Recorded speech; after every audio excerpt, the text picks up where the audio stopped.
Get ready for a wild medical mystery. It connects one of the most popular drugs on the planet to a cure you can find in any grocery store. It's a story that's just full of these unexpected twists, and it really shows you just how strange and wonderful modern medicine can be. I know, it sounds totally made up, doesn't it? But this is the question at the very heart of this whole thing. On one side, you've got this powerful, cutting-edge drug. On the other, a simple can of soda. So what on earth is the connection here? Well, let's get into it.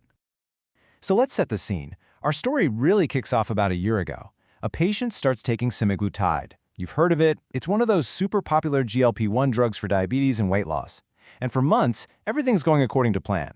But then, about a month ago, things take a very sharp turn, with these severe symptoms that ultimately land her right in the emergency room. All right, so let's pick up her story right as she arrives at the hospital. She's a 63-year-old woman, and she's in serious distress. After a whole month of her symptoms just getting worse and worse, she's finally in the ER looking for some answers. And we're not talking about minor symptoms here. This was a solid month of what doctors call intractable nausea, which is just a way of saying it was constant, relentless, it just would not stop. Add on top of that a burning pain in her upper abdomen, a complete loss of appetite, and the fact that absolutely no over-the-counter medication even made a dent. She thought it might just be stress, but it turned out to be something much, much more serious. Now get this, over the past year, she lost 18 kilograms. That's about 40 pounds. Now normally, that would be seen as a huge success, but the big red flag was that recently, that weight loss had kicked into high gear, which is a pretty clear sign that it was no longer healthy. So, with the patient now admitted, the medical team has to basically become detectives. They have a list of symptoms, they have the timeline, and they know her medications. Now, they've got to piece together all these clues to solve the puzzle of what's making her so sick. But the initial search for clues kinda hits a wall. Her vital signs were stable, and a full physical exam didn't really show much of anything, other than some expected tenderness right where she said the pain was. So, the obvious answers just aren't there, which only makes the whole thing more of a mystery. The first major break in the case comes from her lab work, and the results, well, they paint a pretty clear picture. Her creatinine is sky high, which is a major signal of a kidney injury, likely from all the dehydration.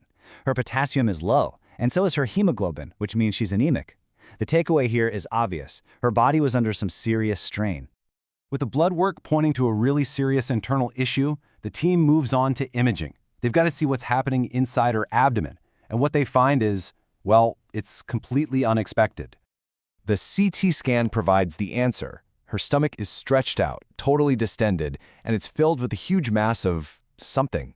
It's described as semi-solid material, which is basically a giant, undigested lump that is physically blocking her entire stomach.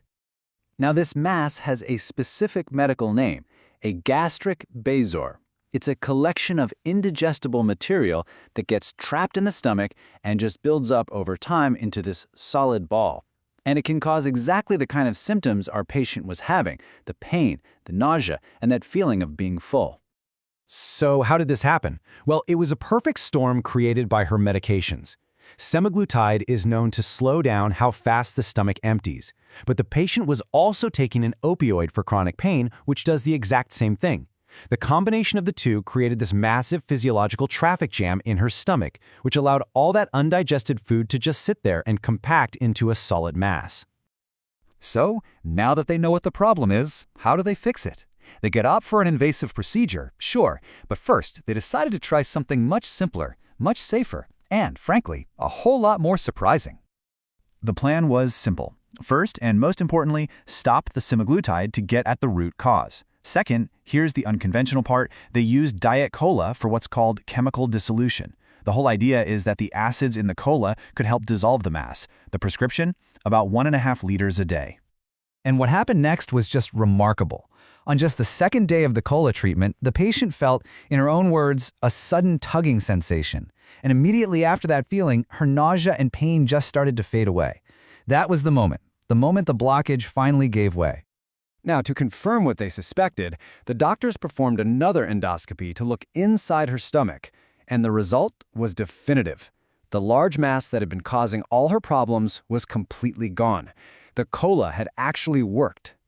So the patient made a full recovery, was able to eat normally again, and was discharged. But her story doesn't quite end there. This case provides some incredibly important lessons about the trade-offs that come with modern medicine. And this is where the story reveals a really difficult trade-off. The good news? Stopping the semaglutide completely solved her painful stomach issues. The bad news? Within just 3 months, she'd regained 22 pounds, and her blood sugar control had started to worsen. So by fixing one major problem, the original problems that the drug was prescribed for started to come right back. So what can we all learn from this case? First, that powerful drugs like semaglutide, those GLP1 agonists, can have equally powerful side effects. Second, that a diagnosis like this can be really tricky when the symptoms are so vague. Third, and this is the amazing part, that sometimes the best solution is also the cheapest and simplest one. And finally, that in medicine, there are very rarely perfect answers. It's almost always about managing trade-offs. And this all leaves us with a pretty big question to think about. I mean, these revolutionary drugs are solving problems we've had for decades.